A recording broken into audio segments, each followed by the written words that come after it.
அஸ்ஸலாமு அலைக்கும். Welcome to Najashi vlogs. இன்றைக்கி மஷ்ரூம் பிரியாணி எப்படி செய்கிறதுன்னு தான் பார்க்க போகிறோம். வாங்க வீடியோக்குள்ளே போகலாம். பேனில் 2 டேபிள் ஸ்பூன் நெய், 3 டேபிள் ஸ்பூன் ஆயில் ஆட் பண்ணிக்கலாம்.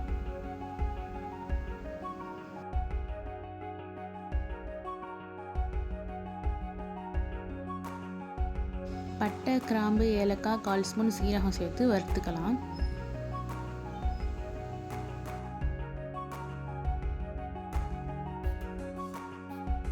ஒரு பச்சை மிளகாய், 2 மீடியம் சைஸ் ஆனியனை சேர்த்து கோல்டன் ப்ரௌன் ஆகிற வரை வறுத்துக்கோங்க.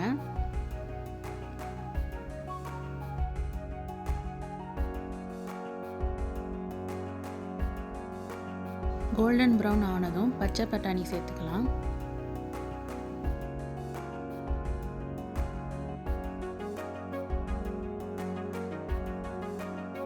ஒன்றரை டேபிள் ஸ்பூன் இஞ்சி பூண்டு பேஸ்ட் ஆட் பண்ணி பச்சை வாசனை போகிற அளவுக்கு வதக்கிக்கோங்க.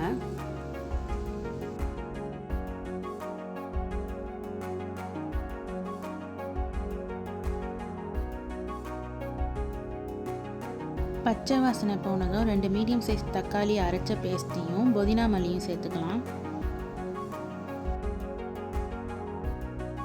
1 ஸ்பூன் மட்டன் மசாலா, 1/2 ஸ்பூன் சீரகத்தூள், 1/2 ஸ்பூன் மிளகுத்தூள், 1/4 ஸ்பூன் மஞ்சள்தூள் சேர்த்து கிண்டிக்கோங்க.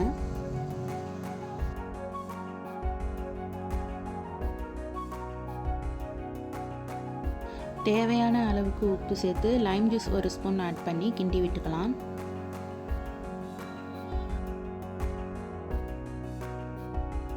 மஷ்ரூமை நீள்வாக்கில் வெட்டி எடுத்துருக்கேன். அதை மசாலாவோட சேர்த்து பரட்டிக்கோங்க.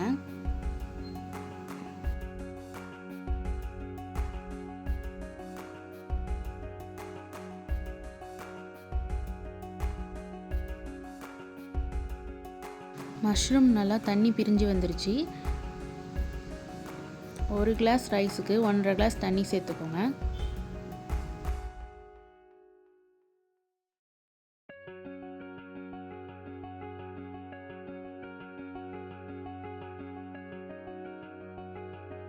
மூடி வச்சுட்டு கொதி வந்ததும் ரைஸ் ஆட் பண்ணிக்கோங்க. நான் பாஸ்மதி ரைஸ் தான் எடுத்திருக்கேன்.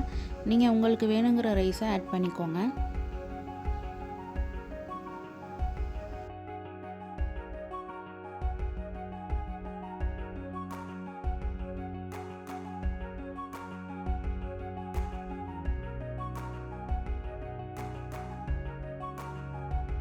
ரைஸ்லாம் ஆட் பண்ண பிறகு சால்ட் கரெக்டாக இருக்கான்னு செக் பண்ணி பார்த்துக்கோங்க.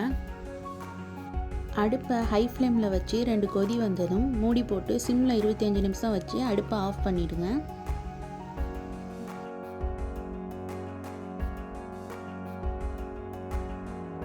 மட்டன் போலவே இருக்கும் மஷ்ரூம் பிரியாணி ரெடி. ட்ரை பண்ணி பார்த்துட்டு கமெண்டில் சொல்லுங்கள். Subscribe for more videos.